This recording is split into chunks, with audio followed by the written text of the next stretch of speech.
Bonsoir. Merci de me retrouver pour ce numéro exceptionnel des Enquêtes Impossibles consacré ce soir aux tueurs en série. Au programme, deux incroyables road movies meurtriers, l'un se déroulant dans le sud de la France et l'autre dans l'ouest américain. Alors, avant de rentrer dans la première affaire, voici tout de suite le sommaire. Cambriolage, agression, prise d'otage, viol, meurtre en série. Voici la carte d'identité judiciaire de cet homme que rien ne peut arrêter. Il a tué tout ce qui pouvait le contraindre. Il n'hésite pas à tirer, il est toujours armé. C'est quand même un as de la cavale. C'est la course contre la mort. Retour sur une affaire hors norme, celle du parcours sanglant du plus grand criminel de la fin des années 80. Un homme dont le nom aujourd'hui fait encore trembler dans le milieu des enquêteurs. Roberto Succo, l'ennemi public numéro 1 en France et en Suisse. Un coup de feu retentit. Déchirant la nuit noire, dans la rue, le corps d'une jeune fille J sans vie. Elle a été victime d'un meurtre d'une rare violence. Un vrai choc pour la communauté. Les preuves sont minces Elle a été abattue à moins de 10 mètres. et les témoins inexistants. Est-ce qu'elle le connaissait? Quelqu'un qu'elle venait de rencontrer? Quelqu'un de sa famille? Après une longue et douloureuse enquête, la police mettra finalement la main sur un tueur sanguinaire. Il regarde les gens mourir, hurler, avoir mal, souffrir. Comme vous le verrez, ces affaires ont défrayé la chronique de part et d'autre de l'Atlantique et présentent d'étonnantes similitudes dans leur résolution. Mais avant tout, elles mettent en scène des criminels particulièrement sordides, des meurtriers sans foi ni loi, les tueurs en série. Rarement, dans les annales de la criminalité, un tueur en série n'aura été qualifié d'autant de sobriquets et de noms d'emprunt que le monstre dont il est question dans notre première affaire. C'est l'histoire de Roberto Succo, le tueur de la pleine lune. Et voici son terrifiant parcours. Nous sommes au début de l'année 1987 en France. Une série de crimes est commise dans les départements ceinturant les Alpes. Cambriolages, vols et agressions se multiplient. La population effrayée a surpris à plusieurs reprises un rôdeur dans la région entre Annecy et Aix-les-Bains, et il porte une tenue militaire. Gendarmes et policiers le surnomment l'homme en treillis. L'homme en treillis, c'est un homme jeune, sportif, qui a l'allure entre guillemets d'un combattant. Et chaque fois, c'est très furtivement qu'il est aperçu par des témoins oculaires. Cet homme en treillis était recherché dans la région d'Annecy jusqu'à ce qu'un policier tente de l'interpeller. Il avait une suspicion sur l'homme au treillis. Nous sommes le vendredi 3 avril 1987, il est 5h30 du matin. André Castillo, un policier chambérien, part pour se rendre à son travail lorsqu'il surprend un homme en train de dormir au volant de sa voiture. Il s'apprêtait à lui demander ses papiers. Il a sorti son revolver et il l'a tué d'une balle dans la tête. Sans parler, sans rien dire, comme un chien. Le corps d'André Castillo est retrouvé au petit matin à Tresserve, un petit village à côté d'Aix-les-Bains. C'est un voisin alerté par les coups de feu qui a appelé les services de police. Lorsqu'ils arrivent, ils découvrent avec effroi le corps de leur collègue. Il a été tué à bout portant, par arme à feu, d'une balle dans la gorge. Bien évidemment, c'est toujours l'homme au treillis, non identifié à l'époque, qui est soupçonné d'être l'auteur du meurtre. L'homme est alors considéré comme extrêmement dangereux et fait immédiatement l'objet de nombreuses recherches. Mais qui est-il ? Les enquêteurs ne vont pas tarder à découvrir que ce criminel est parti pour récidiver.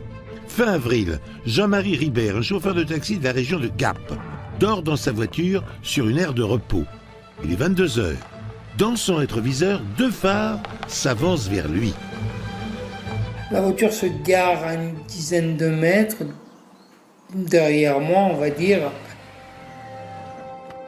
Quelqu'un sort de la voiture et se dirige vers moi.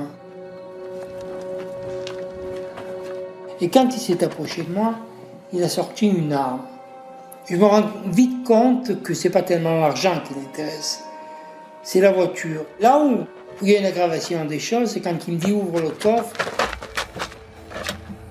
il me dit rentre dans le coffre. Ouf. Quand on est dans le coffre, on est seul dans le coffre. Et on sait parfaitement que le type qui tourne autour de la voiture a un gros problème. Donc, on peut tout imaginer. On y pense. Quoi qu'on puisse en dire, on y pense. Jean-Marie Ribert, terrorisé, s'attend au pire. Par chance, il a gardé les clés de sa voiture avec lui dans sa poche. L'agresseur, qui veut s'emparer de son véhicule, revient. Il a ouvert le coffre et il m'a mis l'arme sur la tête. Il me dit, descends du coffre. Je sors les clés de ma poche. Il me dit, mets-les sur le contact. Menacé par une arme, Jean-Marie Ribert exécute très exactement les ordres dictés par son agresseur. Il s'installe au volant et met les clés sur le contact. Il se tourne vers la voiture qui était derrière lui, donc sa voiture. J'avais remarqué qu'à l'intérieur, le plafonnier était éclairé, bien entendu. C'est comme ça que j'ai pu apercevoir une femme à l'intérieur. Une opportunité pour moi. L'arme tournait. Moi, j'ai les deux pieds à l'intérieur. J'ai démarré la voiture, j'ai mis la première, j'ai accéléré. Je savais qu'il allait tirer. Je me suis couché. Après, on entend les balles et tout. Ça vous siffle aux oreilles. Il a tiré dans le pare-brise, il a tiré sur le toit de la voiture. Il a tiré... ah oui, 3 fois, oui, facilement.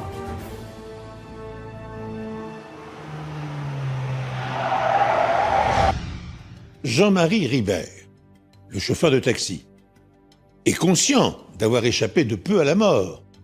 Il a ressenti à travers tout son être la dangerosité de son agresseur. Il a immédiatement compris que s'il tentait quoi que ce soit pour le contrer ou lui échapper, il serait exécuté sans état d'âme. Ribert a également noté que l'homme était accompagné d'une jeune femme. Les gendarmes apprendront que l'inconnu se nomme en réalité France Woodin. Âgée de 30 ans, ex-professeur d'anglais, fille d'un psychiatre d'Annecy, elle a disparu le jour de l'agression de Ribert sur le bord du lac. A-t-elle été enlevée? Ou est-elle la complice de l'homme en treillis? Les forces de l'ordre doivent-elles dorénavant chercher un prédateur solitaire ou un couple de tueurs en série? Tout le monde faisait référence à ce couple, au Bonnie and Clyde de la Savoie. Tout le monde ignorait à l'époque si elle était co-auteur, en quelque sorte, si elle accompagnait le meurtrier, l'homme au treillis, dans ses actions criminelles et dans sa cavale, ou alors si elle était contrainte, disons, d'être à ses côtés. Mais c'est une contrainte qui n'était pas perceptible de l'extérieur. Il semblerait, d'après les recherches des gendarmes et des policiers, que Soucault ait séquestré pendant 1 mois France Woodin. France Woodin est devenue son esclave sexuelle en quelque sorte, et qu'il dormait avec elle, menotté pour l'éviter de s'enfuir. Puis, un jour où elle a essayé malgré tout de défaire son lien, de se démenotter, eh bien, il a tué. Le corps de France Woodin ne sera jamais retrouvé. Quelques heures après l'agression du chauffeur de taxi, l'homme au treillis continue de semer la terreur. Celui-ci semble agir avec détermination et intelligence, puisque pour fuir, il va une nouvelle fois passer à l'acte en échappant aux nombreux contrôles de police qui ceinturent la région. Quand il est parti, pas si stupide que ça le type, il s'est dit, le bonhomme qui m'a échappé, donc moi en l'occurrence, va donner un signalement du comportement, et de la voiture et tout. Il n'a rien à Sisteron. Il arrive à une station-service et il part sans payer le pompiste. Lui, il sait parfaitement qu'il est identifié 2 fois, par moi et par le pompiste. Qu'est-ce qu'il fait? Il fait 10 km, il arrive, il faut qu'il change de voiture. Il se gare et il simule un accident. Le docteur Rastoul, qui a fini son service, qui revient de Sisteron pour rentrer chez lui, il voit quelqu'un allongé. Qu'est-ce qu'il fait? Réaction de médecin ou humain, quoi. Il descend, il s'arrête, et l'autre, il braque. L'homme s'empare alors de sa voiture et le force à monter avec lui. Il s'enfuit à bord de son véhicule et remonte vers le nord. Le même jour que la disparition de France Woodin, on signale celle du docteur Astoul. On ne retrouvera sa trace que 6 mois plus tard, dans une grange près d'Aix-les-Bains. Il y a cette découverte de cadavre qui sera identifiée comme étant celui du docteur Astoul qui a été assassiné d'une balle dans la tête. Comme il y a un tueur dans la région d'Annecy, tout le monde, bien évidemment, et les policiers en premier, enquêteurs, soupçonnent encore une fois l'homme en treillis. L'homme continue de nuire. Le 22 mai 1987, il agresse une étudiante de 22 ans avec un revolver, lui demande de se déshabiller, mais la jeune femme parvient à le ramener à la raison et il la laisse alors repartir. Et puis un mois plus tard, Madame Veillé et son fils surprennent un rôdeur chez eux, près d'Aix-les-Bains. L'homme oblige la femme et l'enfant à se déshabiller et les abandonne en s'enfuyant dans leur voiture. À chaque fois, la description correspond à un homme d'une vingtaine d'années, l'allure sportive et parlant avec un accent étranger. Le signalement correspond à celui de l'homme en treillis. Personne n'était capable de l'identifier, ce monsieur. Personne. Moi, j'avais fait un petit portrait robot, mais un portrait robot, ça reste un portrait robot. Se sachant recherché par la police, il change souvent d'habit, il a des tenues de rechange, il a des perruques de rechange, il a une barbe ou pas de barbe, cheveux longs, cheveux courts. Il sait parfaitement se grimer pour devenir inaccessible. Vous savez, c'était une époque où il n'y avait pas les mêmes moyens, il n'y avait pas tout à fait Internet, pas encore. Il n'y avait pas les téléphones portables. Il n'y avait pas ces moyens modernes que nous avons aujourd'hui. Donc, ça a été une traque physique. Je te connais, je l'ai vu, il est là, non, il n'est plus là, il est parti là. Il n'a pas 2 nuits de suite dormi au même endroit. Sa cavale meurtrière continue. Le 24 octobre 1987, dans la région d'Annecy, le corps d'une femme de 40 ans, Claudine Duchaussal, est retrouvé sans vie dans les toilettes de sa résidence secondaire. Après l'avoir violée, le meurtrier l'a abattue d'une balle en pleine tête. Grâce à l'analyse des douilles retrouvées autour du corps de la victime, les experts vont pouvoir procéder à des recoupements qui vont permettre de faire avancer l'enquête. De grands experts en balistique peuvent, lorsqu'ils trouvent un étui au sol, un étui, une douille qui a été éjectée, dire de prime abord, comme arme, ça peut être ça. Il suffit d'avoir le moindre pouce d'usure sur un extracteur, sur un percuteur, un axe qui n'est pas tout à fait le même, une poussière durcie dans le canon qui va laisser une rayure. Tout projectile sortant, toute douille extraite d'une arme va avoir la signature propre et unique de cette arme. Les analyses montreront plus tard que ce meurtre a été commis avec l'arme de service du policier André Castillo, assassiné 6 mois plus tôt lors d'un contrôle de routine à Tresserre. Les enquêteurs commencent alors à parler d'un tueur au comportement schizophrène, capable de basculer sans raison dans le meurtre en un instant. Mais à un moment donné, les gendarmes ont eu peur quand même. Ils ont pris conscience que ce mec était dangereux. Il tue pour se guérir. Il sait qu'il va tuer encore et encore et encore. Parce qu'il n'y a pas de guérison possible à la schizophrénie dissociative. C'est le schizophrène classique, c'est-à-dire qu'il est dans son délire et qui récidive et multiplie les passages à l'acte et qui en même temps déploie une intelligence certaine pour mettre à distance la police et pouvoir garder sa liberté. Pendant presque 1 an, la région d'Annecy est en proie à la panique. 4 meurtres y ont été perpétrés. Celui du policier André Castillo, du docteur Astoul, de France Boudine, ainsi que celui de Claudine Duchaussal.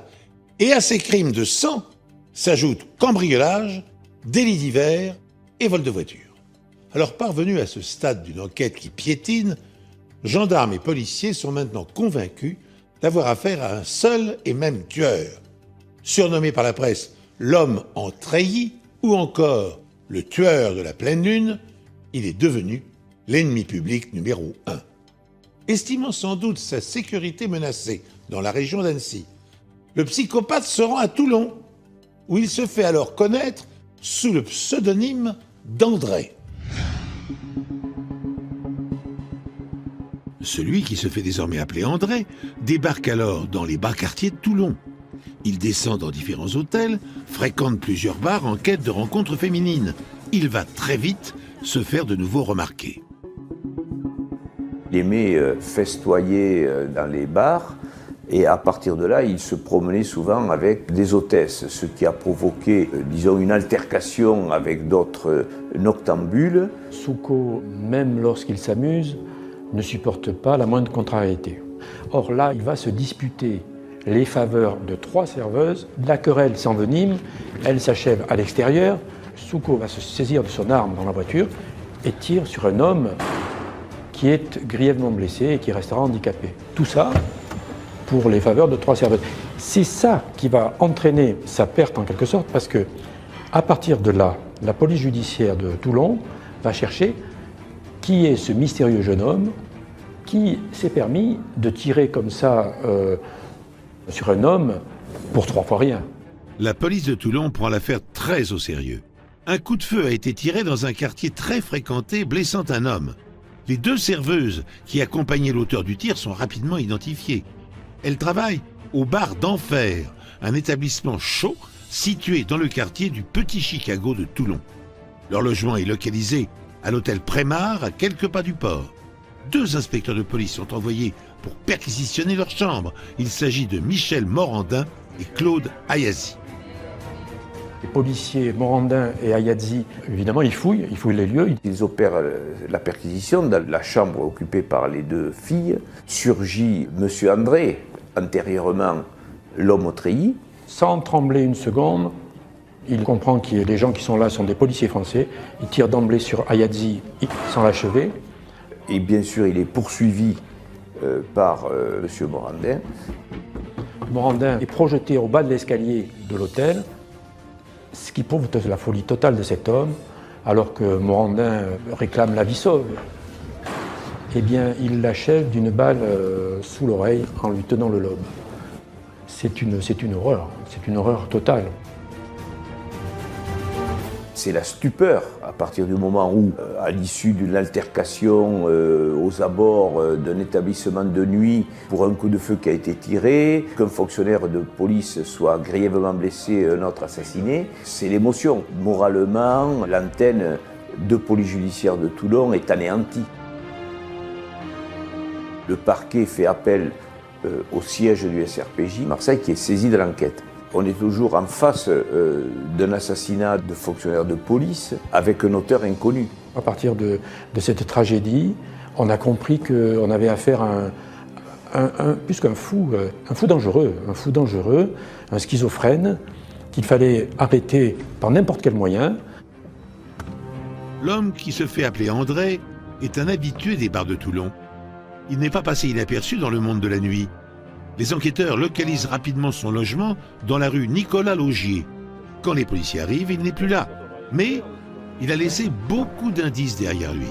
À l'occasion de la perquisition, il découvre des pièces d'identité falsifiées, des chèques volés. Et bien sûr, sur les documents d'identité se trouve la photographie de M. André. Le rapprochement est immédiatement fait avec les portraits robots qui ont été établis par l'antenne PJ de Chambéry et le SRPJ de Lyon. Tout son périple est marqué par des assassinats et à partir de ce moment-là, bien évidemment, c'est une course contre la montre.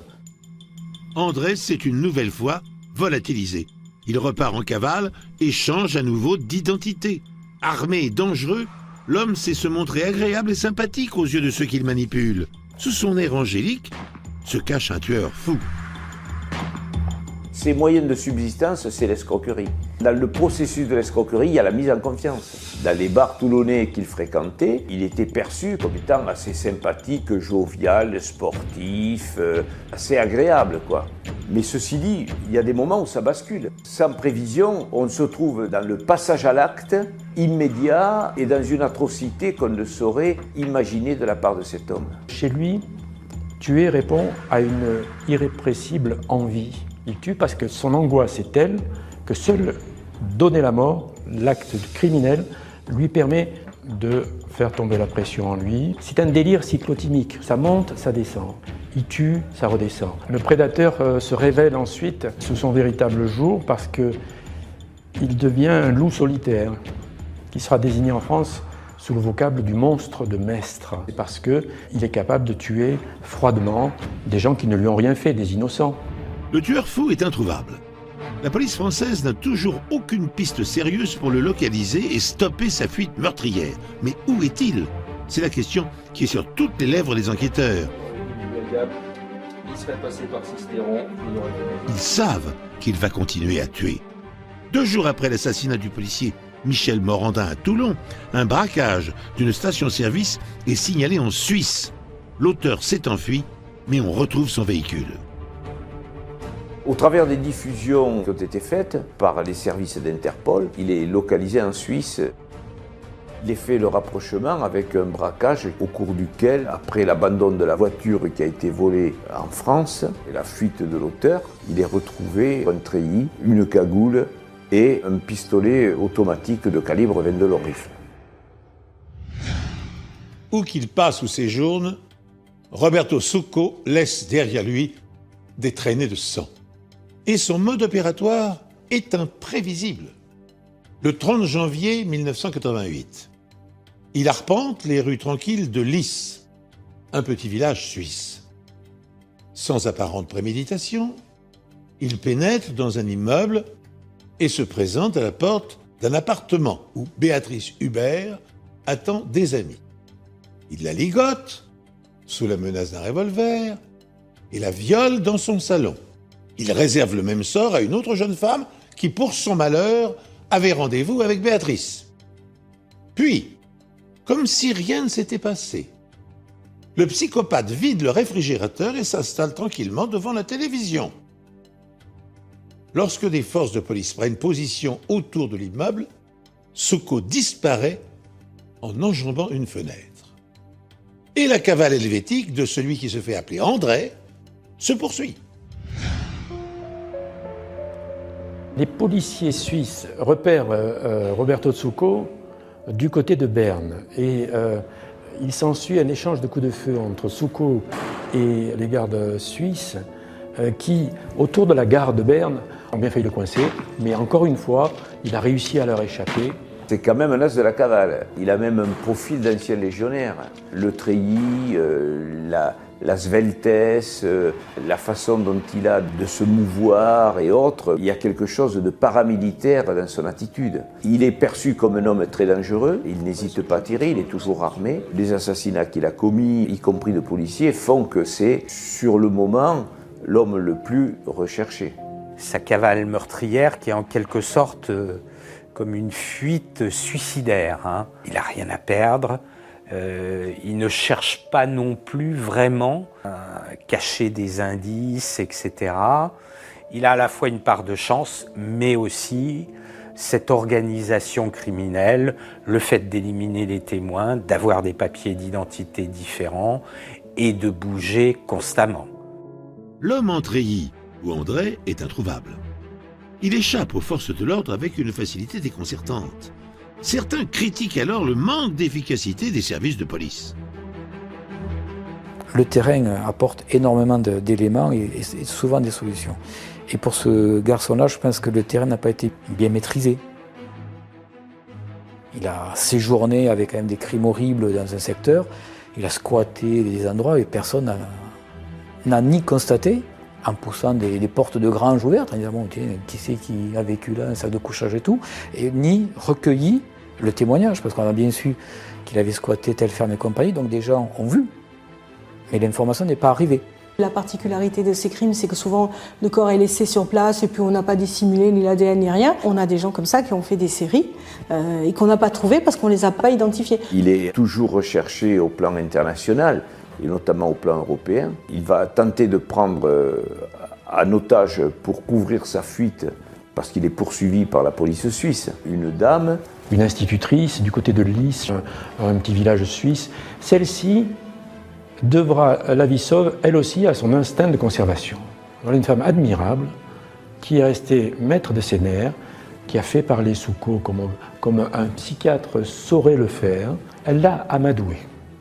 Et au moment où celui-ci s'y attendait le moins, elle s'est jetée dehors de la voiture. Les seules personnes qui s'en sont sorties, ce sont celles qui ont su toucher Succo au-delà de la folie. C'est pas évident.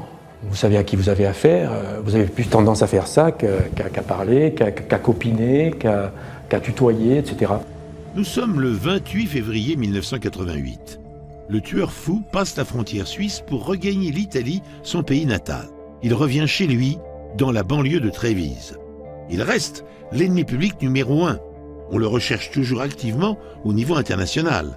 Sa photo a été envoyée via Interpol aux polices suisses et italiennes. Largement diffusée, elle va permettre sa localisation. Son périple criminel ne pouvait que s'achever. Alors sa cavale va durer jusqu'à la fin du mois de février 1988. Une de ses anciennes relations, une jeune femme prénommée Francesca, par l'intermédiaire de ses parents, vont prévenir la police et Francesca, en quelque sorte, va essayer, pour mettre fin à cette série meurtrière, de lui donner un rendez-vous, c'est-à-dire de lui tendre, comme on dit dans le jargon policier, une souricière. Il se fait avoir parce qu'il a rendez-vous avec l'amour. Une fille qui veut le présenter à ses parents, donc il le considère comme un garçon tout à fait normal, très séduisant, ce qui est vrai, et lui, eh bien il est d'accord. Oui, c'est son côté de... Je suis poursuivi par toutes les polices d'Europe, ou presque, mais je vais à mon rendez-vous. Ben, tu y vas, mais tu vas pas revenir, quoi, voilà. Succo est localisé dans une rue de Trévise. 10 agents de police se dirigent vers lui. Lorsqu'il les voit, Roberto Succo court vers sa voiture pour tenter de fuir. Mais les carabiniers le coincent dans une impasse. Et pris au piège, il se rend sans résister. Alors la fouille de la voiture, puisqu'il s'était rendu à ce rendez-vous avec une voiture volée, permet de découvrir dans la boîte à gants un Smith & Wesson 38 spécial, dont l'expertise balistique et le numéro démontreront que c'est l'arme qui a été dérobée au commissaire Morandin. Et bien évidemment, le lien matériel entre les assassinats de Toulon et toutes les affaires criminelles de Savoie est fortement établi. L'homme le plus recherché est enfin entre les mains de la police. Son identification est formelle. L'homme au treillis, André ou Kurt, est Roberto Succo, un Italien de 25 ans né le 3 avril 1962 à Mestre, en Italie. Il est formellement identifié comme étant Roberto Succo. Et c'est là où sa véritable personnalité, finalement, ne sera révélée qu'au travers de ce qui est apparu dans son enfance. Dès son adolescence, il a commencé, si vous voulez, à dépecer des chats, à décapiter des poules. C'est un garçon qui déjà avait des tendances à l'équarrissage. Et il faisait pareil avec les lézards. Il était difficile à cerner aussi pour ses proches parce qu'il était distant. Il n'avait pas d'affect. C'est un garçon qui avait une sorte de distance avec la réalité. Il ne voyait que lui-même, en fait, ou son miroir. C'est ce qui l'a mené au crime, si vous voulez, c'est cette espèce de cynisme total vis-à-vis de la société. Grâce à leurs collègues italiens, les services de police français en apprennent davantage sur le tueur en série qui sème la mort depuis des mois dans plusieurs pays. Il se nomme Roberto Succo. Il est le fils unique d'un policier de Mestre, une ville proche de Venise. Lorsqu'il est âgé de 19 ans, tandis que son père n'est pas encore rentré du travail, le garçon harcèle sa maman pour emprunter l'Alfa Romeo familial. Elle refuse. Une violente dispute s'ensuit. Succo s'empare d'un couteau et menace de se suicider. Sa mère tente de le raisonner. Mais Roberto la renverse et la poignarde à mort. Et puis il transporte le cadavre et l'installe dans la baignoire. À minuit, lorsque son père se présente, Roberto se rue sur lui et le poignarde de 35 coups de couteau. Il couche le corps sans vie sur celui de sa mère dans la baignoire, qu'il remplit d'eau, puis le décapite et emballe sa tête dans un sac plastique noir.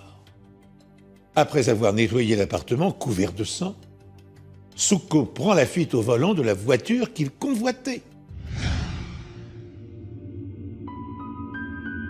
Le jour où il tue ses parents, il tue ce qui est pour lui l'emblème d'une autorité excessive. Sa mère était très autoritaire et son père était policier.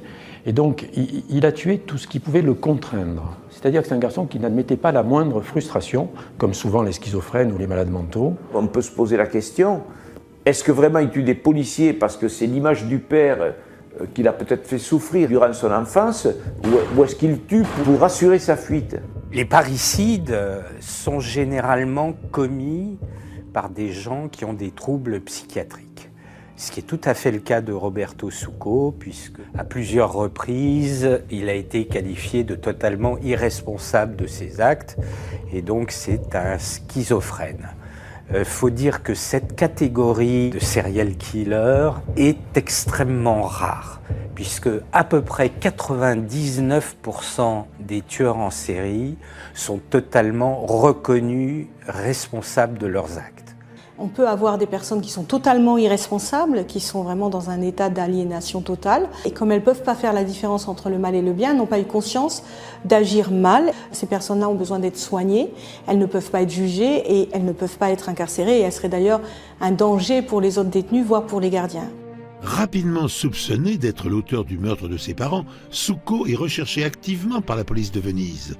Ces derniers repèrent l'Alfa Romeo de son père aux abords d'un restaurant près de la frontière yougoslave. Il est interpellé et incarcéré à la prison de Venise. Après avoir nié le meurtre, Succo finit par avouer. Alternant les moments de lucidité et d'incohérence, les experts psychiatres jugent Succo irresponsable de ses actes. Il est condamné à rester 10 ans en hôpital psychiatrique. Après le meurtre de ses parents, il a fait 6 ans pas de semi-incarcération dans l'hôpital psychiatrique de Reggio. Mais il va être d'une conduite irréprochable, il répond aux ordres, il se lève le matin, il fait son lit, il est discipliné. Et pendant 6 ans, ça sera un malade modèle, en quelque sorte. Et donc, les psychiatres qui vont l'examiner tombent dans le piège. Succo n'est pas du tout guéri. Mais il réussit son coup. Donc oui, on peut commettre plusieurs crimes en étant quand même irresponsable pénalement, et oui, on peut aussi simuler, et oui, on peut avoir des moments de lucidité. Roberto Succo pouvait avoir des crises à des moments et commettre des actes dont il ne se souvenait pas. Il a pu aussi simuler et passer en dessous des radars et qu'on ne les a pas identifiés. Il va se faire passer pour un être qui est en voie de guérison et qui veut étudier à l'université de Parme. Permission accordée par les psychiatres. Et puis effectivement, le soir même, alors qu'on attendait le retour de Succo à l'hôpital psychiatrique, il s'enfuit et on ne retrouve plus sa trace. C'est ainsi que la cavale meurtrière de Roberto Succo commence en 1986 et va durer 1 an et demi. Lors de son arrestation en 1988, la justice italienne ne peut l'inculper que pour port d'armes abusif, vol et falsification de documents. Mais pour les magistrats français, ce sont 23 dossiers qui l'attendent pour agression, viol et meurtre. Succo a tué 5 personnes en quelques mois en France. Pourtant, son extradition est refusée par la justice italienne. Il reste donc incarcéré à la prison de Mestre. Le 1er mars 1988, 2 jours après son arrestation, Roberto Succo va faire de nouveau parler de lui en tentant une dernière évasion. José D'Arrigo est alors sur place, envoyé par le Dauphiné libéré pour couvrir l'événement. Ce jour-là, il va vivre un face-à-face extraordinaire avec le tueur fou, une scène surréaliste qu'il n'oubliera jamais. Je suis à Mestre, envoyé spécial du Dauphiné libéré, pour traiter justement de l'arrestation de Roberto Succo. J'ai rendez-vous avec Francesco Zonno, qui est le substitut du procureur, qui me reçoit dans son bureau. Et là, il y a tout un panneau de lumière rouge qui se met à clignoter derrière lui. C'était l'alerte rouge, c'est-à-dire que Succo était sur le toit de la prison et il menaçait de s'enfuir. Évidemment, j'ai suivi le procureur et j'ai été un des premiers Français sur place. Et d'emblée, Succo, qui est juché sur le toit, il me désigne d'un doigt comme ça, de l'index, il me dit « Toi, le journaliste français, tu diras à Sabrina que c'est une pute, une salope, qu'elle m'a trahi. » Ça lui tenait vraiment à cœur, visiblement, que je dise ça à Sabrina. Et effectivement, on le saura par la suite, Sabrina était sa dernière conquête en France. Et il semblerait que la jeune fille était amoureuse de lui. Et c'est effectivement Sabrina qui a dénoncé à juste titre Succo à la police italienne. J'ai été sidéré, je suis resté, passez-moi l'expression, baba. Comment savait-il, Succo, que j'étais journaliste? Comment pouvait-il deviner qu'au milieu de cette foule qu'il haranguait, j'étais là pour faire un reportage? Il avait une perception surnaturelle, voilà, surnaturelle. Je pense que la folie, je n'en sais rien, je ne suis pas tout à fait fou, vous donne certainement une capacité extrasensorielle de deviner ou de prophétiser des situations. C'était ça, Succo. Le 9 mai 88, alors que l'Italie refuse de l'extrader vers la France, Succo est une nouvelle fois jugé irresponsable de ses actes par les psychiatres, 7 ans après le meurtre de ses parents. il est diagnostiqué schizophrène profondément atteint avec des tendances autistiques. Il est donc condamné à retourner en asile psychiatrique. Alors Souko comprend qu'il ne pourra plus respirer à l'air libre. Quelques jours plus tard, il se suicide dans sa cellule en s'asphyxiant au gaz. Il est déclaré mort le 23 mai 1988. Après sa mort, la souffrance et la douleur des victimes resteront sans réponse dans 20 affaires criminelles. Toutes ont été commises par la folie d'un tueur de sang-froid, Roberto Souko. Anéanti par l'enfermement et dans l'incapacité d'exercer sa violence et son pouvoir meurtrier sur de nouvelles victimes, Roberto Souko a préféré mettre un terme à sa vie plutôt que de croupir dans un asile du nord de l'Italie. L'histoire américaine que je vais vous raconter maintenant ressemble à un cauchemar éveillé de la première à la dernière minute. Voici tout de suite la deuxième affaire de nos enquêtes impossibles spéciales tueur en série. Printemps 2006, Scottsdale, Arizona. Claudia Gutiérrez Cruz, 20 ans, et sa sœur Adriana sont deux jeunes femmes consciencieuses et pleines d'ambition. Voilà pour vous. Elles travaillent toutes les deux comme serveuses, partagent un petit appartement et prennent le bus pour faire des économies. Le 2 mai, aux alentours de 19h30. À demain. Claudia quitte son travail dans une boîte huppée de la ville. Elle prend un premier bus. Mais elle rate son changement pour la ligne directe jusqu'à chez elle. Elle a décidé d'y aller à pied en prenant par le nord de Thomas Street. Un trajet d'à peu près 5 km, soit environ 3/4 d'heure de marche. Mais Claudia n'arrivera jamais chez elle. Vers 22h25, une voiture s'arrête à sa hauteur. Quand tout à coup, un violent coup de feu retentit, la jeune fille vacille, puis s'effondre sur le pavé.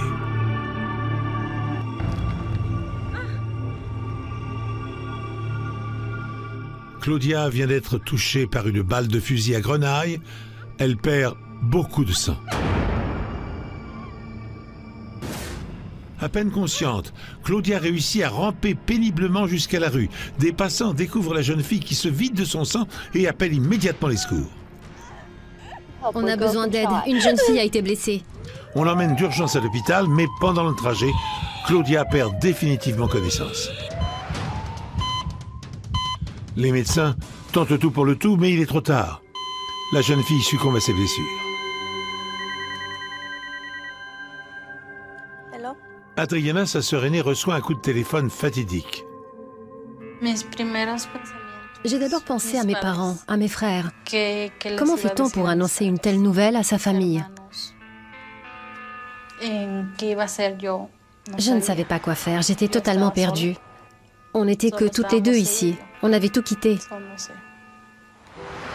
Cela fait 6 mois que Claudia vit aux États-Unis. Tout comme sa sœur avant elle, elle a décidé de quitter le Mexique. Elle travaillait dur. Ils sont des millions à faire comme elle. Des millions d'immigrants à la recherche d'une vie meilleure. Elle cumulait 2 boulots, un comme serveuse dans un café et un autre en boîte de nuit. Chacun de ces différents patrons nous l'a décrite comme une employée modèle, toujours à l'heure, très professionnelle, quelqu'un de bien. Tout ça pour être la victime d'un acte d'une telle sauvagerie.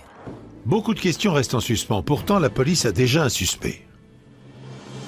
Les enquêteurs apprennent que Claudia a murmuré le nom de son petit ami à l'oreille d'un témoin avant de mourir. Reste à savoir si c'était uniquement un appel au secours ou si elle a effectivement tenté de leur donner le nom de son assassin.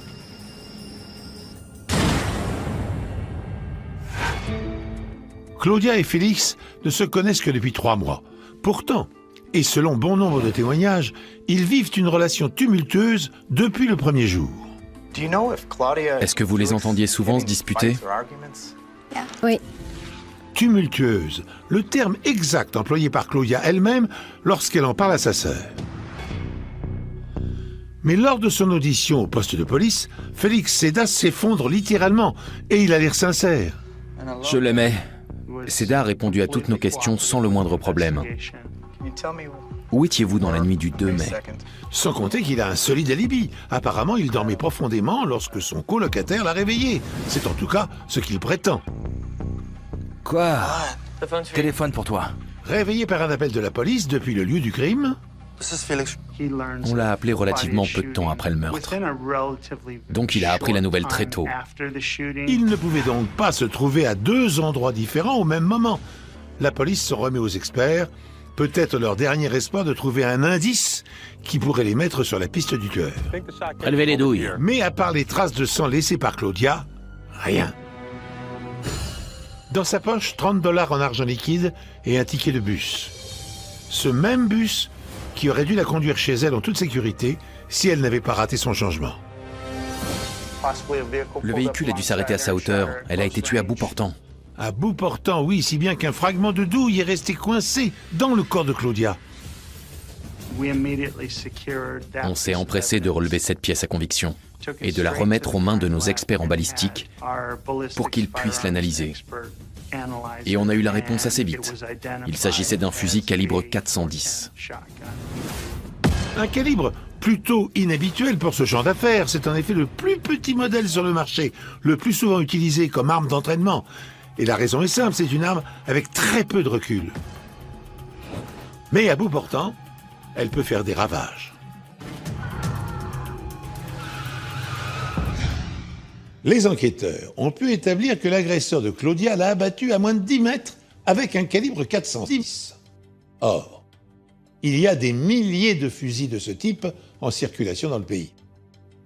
Pendant que les enquêteurs poursuivent leur investigation à Scottsdale, la ville de Phoenix, située à moins de 20 km de là, est en proie à une recrudescence de crimes par arme à feu.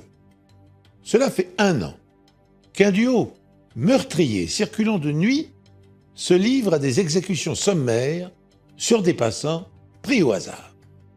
Mais bien que leur mode opératoire ressemble étrangement à celui de l'assassin de Claudia, le calibre du fusil qu'ils utilisent est différent. Existe-t-il néanmoins un lien entre les meurtres? En règle générale, les criminels ne changent jamais de modèle d'arme. Mais ce n'est pas impossible. On a pensé que peut-être les tueurs commençaient à ressentir une certaine pression, à se sentir acculés et que c'est pour cela qu'ils avaient décidé de changer d'arme. En fait, les tueurs de Phoenix avaient déjà utilisé une arme différente pour une affaire remontant à 6 mois.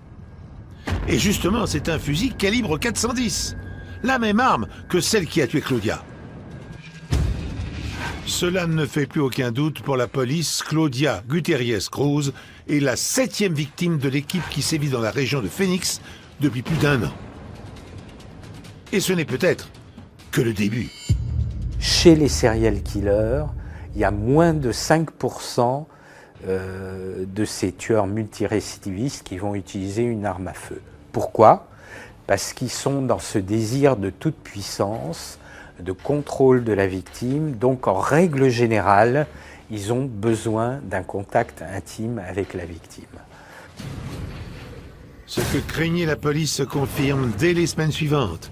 Entre mai et juillet 2006, on dénombre une 12aine de nouvelles victimes.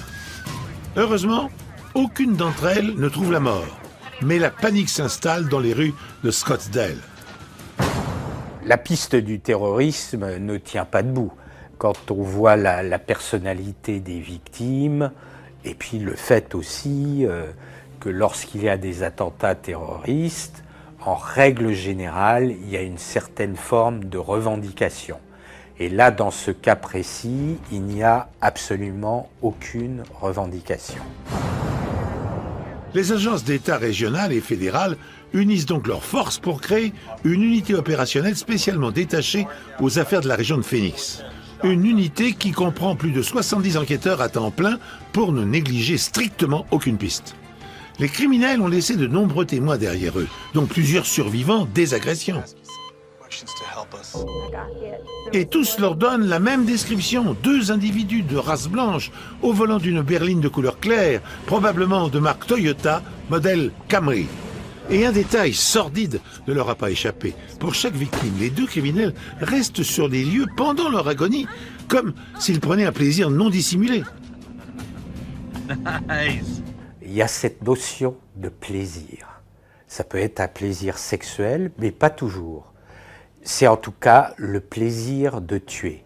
Lorsqu'un tueur en série tue pour la première fois, il ne sait pas qu'il va devenir un tueur en série.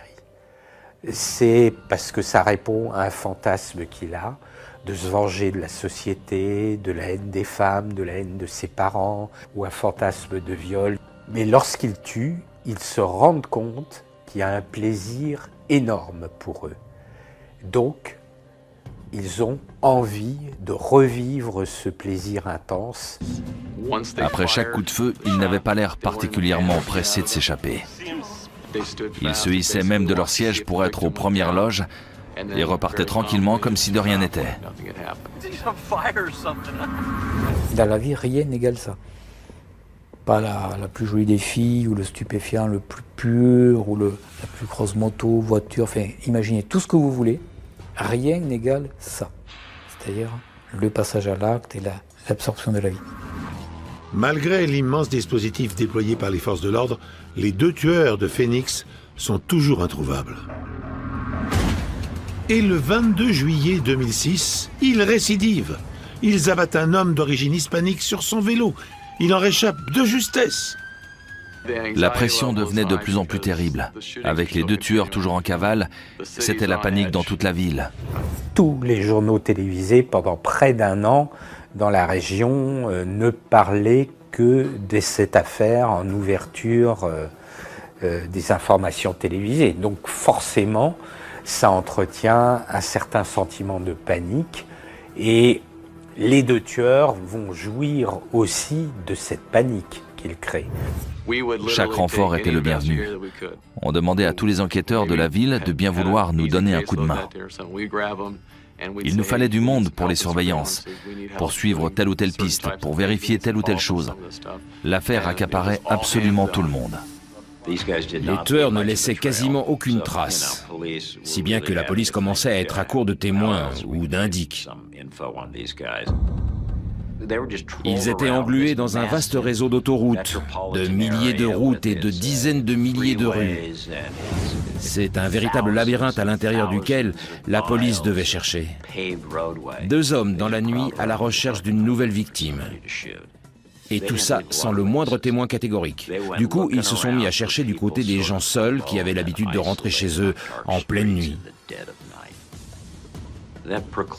Et ça faisait beaucoup de monde. On espérait que quelqu'un nous donne enfin des infos intéressantes. La police s'en remet à la population en offrant une récompense de $100 000 à quiconque leur donnerait des informations pouvant mener à l'arrestation des tueurs en série. Dès que l'annonce a été passée, on a commencé à recevoir des centaines de tuyaux tous les jours. Mais on attendait toujours celui qui nous ferait vraiment avancer. Pendant ce temps-là, les enquêteurs suivent une autre piste, là encore issue d'un appel téléphonique. L'homme prétend qu'un de ses acolytes de bar pourrait être l'un des tueurs. L'homme en question s'appelle Ron Horton et il a ses habitudes dans un bar du coin avec un dénommé Sam. Il nous l'a décrit comme quelqu'un de très seul, que sa femme avait chassé de la maison. Il avait également perdu son travail. Un soir, dans ce fameux bar, Sam lui a demandé s'il avait déjà tué quelqu'un. Bien sûr, Ron a répondu que non. Pourquoi tu demandes ça? Parce que moi, oui. Toujours selon Ron, Sam lui aurait aussi parlé d'un fusil et d'un complice.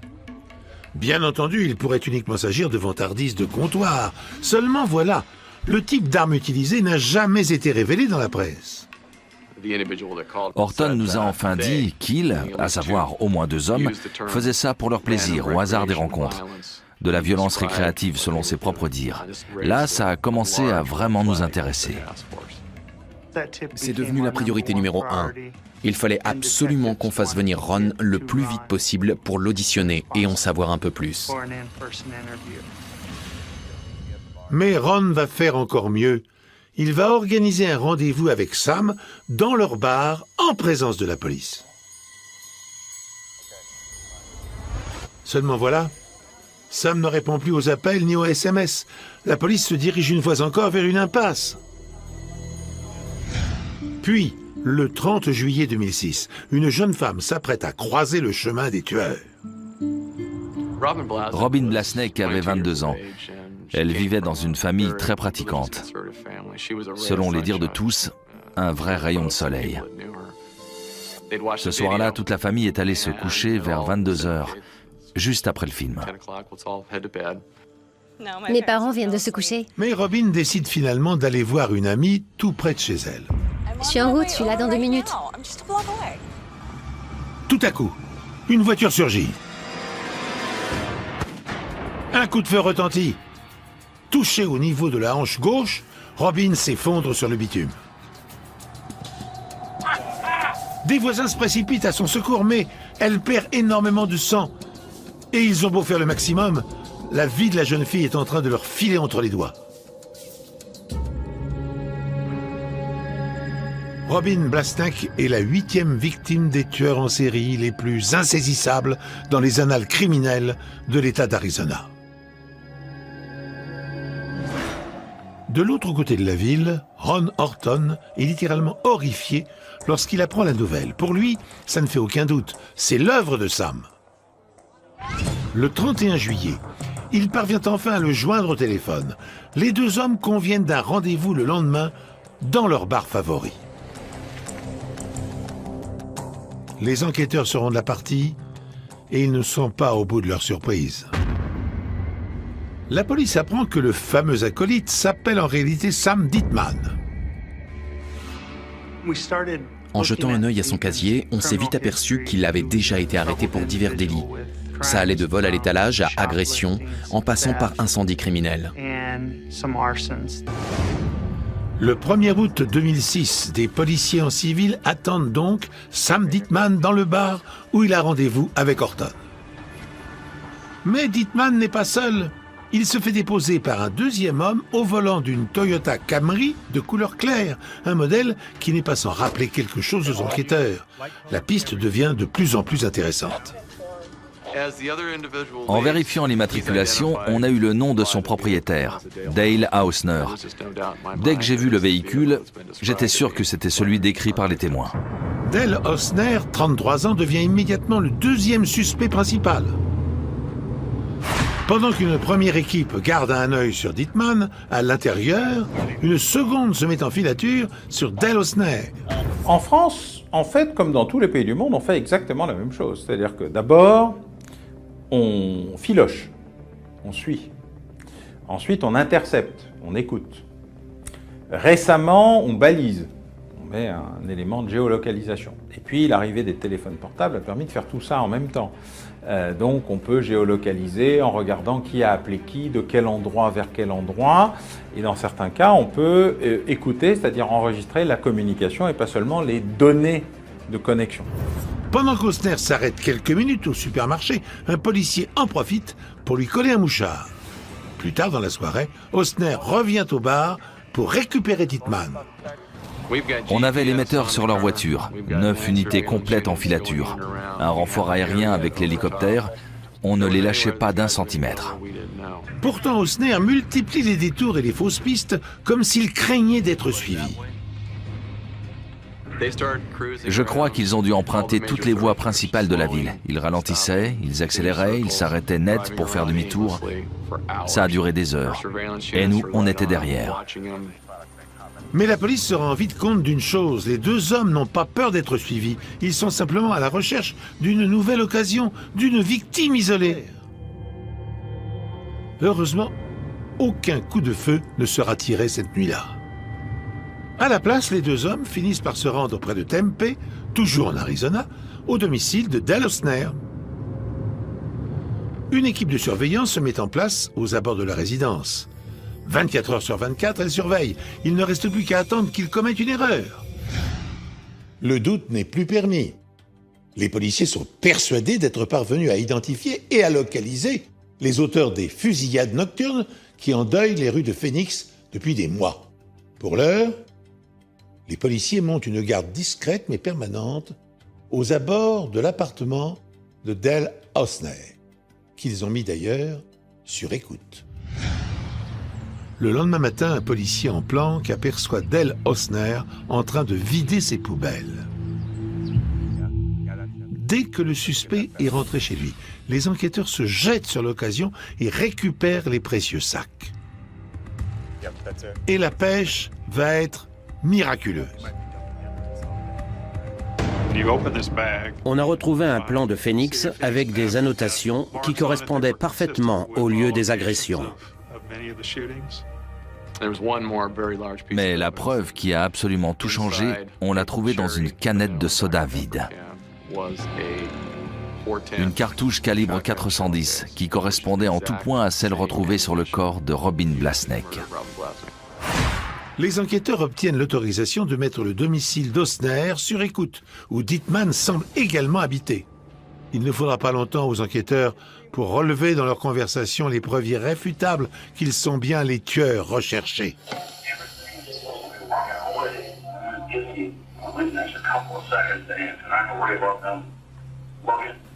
Ils n'hésitent pas à se moquer ouvertement de leurs victimes, satisfaits de voir l'horreur qu'ils leur ont fait subir.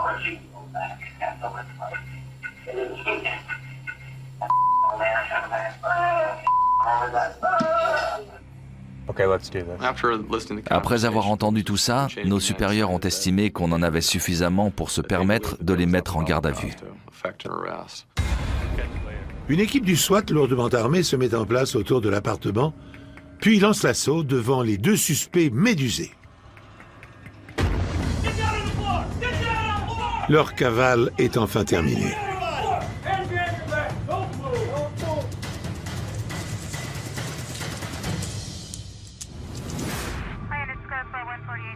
En fouillant l'appartement, ils découvrent rapidement des centaines de munitions, des cartouches de calibre 410. La découverte d'un arsenal, qu'est-ce qu'on va faire? Déjà, avant même de songer à la balistique, c'est de voir est-ce qu'il y a une personne en relation avec ces armes. Recherche de traces papillaires, recherche de traces génétiques et exploitation derrière. Ça, c'est quand même le b.a.-ba. Ensuite, est-ce que ces armes ont servi? Regardez s'il y a de la poudre, s'il y a des traces de résidus de tir qui sont autour de la zone de percussion. Voilà, est-ce que ces armes ont servi récemment et qu'on en trouve encore? Et après, on passera à la phase de balistique qui correspondra à une recherche d'antériorité, faire tirer chacune de ces armes et regarder si les projectiles ainsi émis ou les étuis ainsi éjectés correspondent à des saisines antérieures. Derrière le canapé, on a retrouvé un étui noir avec un fusil calibre 410 à crosse sciée.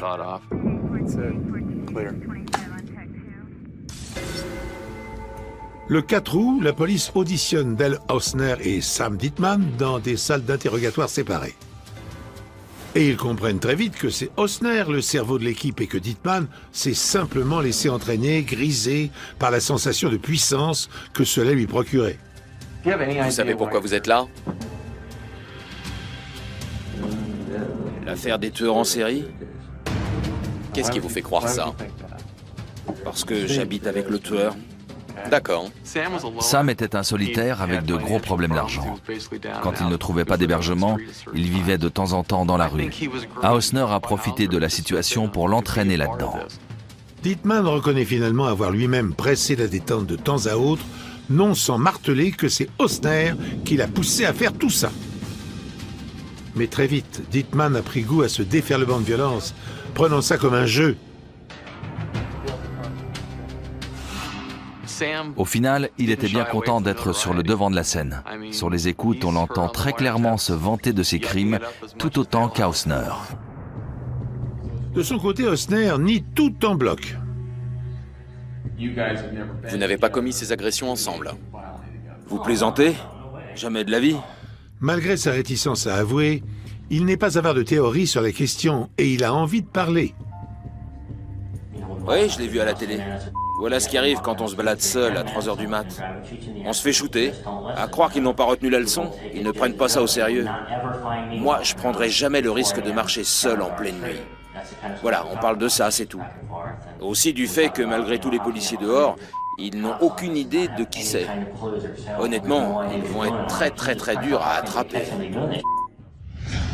Dale Osner, un homme d'apparence ordinaire, 2 fois divorcé, partage la garde de sa petite fille de 2 ans et travaille comme gardien à l'aéroport de Phoenix. Après avoir envisagé de devenir photographe ou encore animateur d'une émission consacrée à la boxe, il renonce à ses ambitions professionnelles. Pour autant, des rêves de gloire inassouvis hantent toujours son esprit et il va tenter par tous les moyens de devenir célèbre. En se tournant vers le meurtre d'innocents, il va très vite trouver la solution. Et il va ainsi acquérir une notoriété bien au-delà de ses espérances. Et c'est en perquisitionnant son appartement et en découvrant une impressionnante collection de coupures de presse, rendant compte bien sûr de ses crimes, que les policiers prennent la pleine mesure de sa dangerosité. À l'écouter, on a bien compris que ses actes étaient uniquement guidés par le frisson du crime et la recherche de notoriété. C'est un menteur pathologique. Il ne s'est jamais résolu à avouer ses meurtres. Il continue de nier pour garder la maîtrise de la situation. Donc je ne me soumets pas ni aux enquêteurs, ni aux évidences, ni aux preuves. Je reste le plus fort, j'impose ce que je veux. Et pour également garder son rang de leader du binôme en disant voilà, je suis le chef, donc moi, un chef n'abdique pas. Par exemple, on a retrouvé dans son appartement un petit mot qu'il s'était écrit à lui-même. Et ça disait « Je m'imagine dans une pièce, assis à un petit bureau avec une lampe qui nous éclaire à peine, entouré de murs gris, et de l'autre côté, un enquêteur de police en train d'essayer d'expliquer mes actes. » Voilà ce que ça disait. Je pense que depuis le début, il savait qu'il serait pris. On l'a confronté à une multitude de preuves directes comme le plan, mais il n'a pas vraiment su quoi nous répondre. La douille de fusil qu'on avait retrouvée dans une canette vide également. On a eu beau lui servir preuve sur preuve, il a nié jusqu'au bout. Jamais il n'a voulu reconnaître ses actes. Ça fait bien longtemps que je n'ai plus de problème avec la justice. Pour faire parler un serial killer, il faut quasiment lui faire croire que vous l'aimez bien. C'est pas facile. Donc on peut rater des opportunités d'aveu, parce que c'est plus des aveux au sens de l'aveu de l'échec. C'est un manifeste de voilà pourquoi je l'ai fait, voilà pourquoi je suis fier de l'avoir fait. Hausner continuait de marteler que ce n'était pas lui. Et si c'était bien son arme et sa voiture qui avaient servi, c'était Sam le coupable.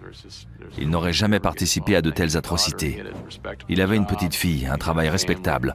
En gros, le portrait du citoyen modèle. Et il s'en tenait fermement à cette version, celle d'un menteur pathologique. Dale avait conservé toutes les coupures de presse depuis le début des tueries. Mais ce n'est pas tout. Chez lui, on a également retrouvé des ouvrages sur d'autres tueurs en série, des films sur des tueurs en série. Il était fasciné par eux. Le plus curieux dans son comportement, c'est qu'il admettait volontiers cette fascination et qu'il reconnaissait sans problème que toutes ces preuves retrouvées dans son appartement lui appartenaient. Pour ça, aucun problème. Mais il continuait de nier toute implication dans les agressions. En fait, pour les experts psychiatriques, il y a 2 sortes de criminels, les sociopathes et les psychopathes. Les sociopathes ne naissent pas comme ça, ils le deviennent, alors que chez les psychopathes, ce comportement est inné. C'est le cas de Dale Hausner. Je ne vois pas d'autre explication. Même après son arrestation, Dale Hausner est avide de reconnaissance. Il organise une conférence de presse où il détaille à tout le monde une version totalement déformée des événements dans laquelle il rejette uniquement la faute sur Dittman. Je suis là à cause de mes fréquentations. Je n'ai jamais tué ni même tiré sur quelqu'un. Vous n'étiez jamais présent? Non, pas une fois. Jamais pressé la détente? Non, et j'en reviens pas de tout ça d'ailleurs. Je suis un citoyen honnête, moi. Je suis intègre. Hausner croit peut-être à ses propres mensonges, mais il est bien le seul. Dittman n'hésitera pas à l'enfoncer en fournissant des preuves catégoriques de sa culpabilité. Monsieur Dittman a plaidé coupable pour 2 chefs d'accusation de meurtre et 1 de complicité de meurtre. Il a également accepté de témoigner contre monsieur Hausner. Hausner continuera de clamer son innocence, mais comparaîtra finalement pour 6 meurtres et 80 agressions avec circonstances aggravantes. Lors du procès, toute la personnalité froide et machiavélique des deux hommes ressortira de plus belle, car jamais ils n'éprouveront le moindre remords pour leurs victimes. Sam Dietzman a été condamné à la prison à perpétuité. Dale Osner a été condamné à la peine capitale. Sachez qu'en 2013, Dale Osner s'est suicidé dans sa cellule de la prison d'Eman en Arizona. Et pour mettre fin à ses jours, il a absorbé une dose massive d'antidépresseurs. Tout comme Roberto Succo, il a encore voulu montrer au monde qu'il décidait de sa destinée, mais en employant la manière douce. Cette émission spéciale est à présent terminée. Merci de l'avoir suivie. Je vous donne rendez-vous prochainement sur NT1 pour un nouvel épisode des Enquêtes Impossibles.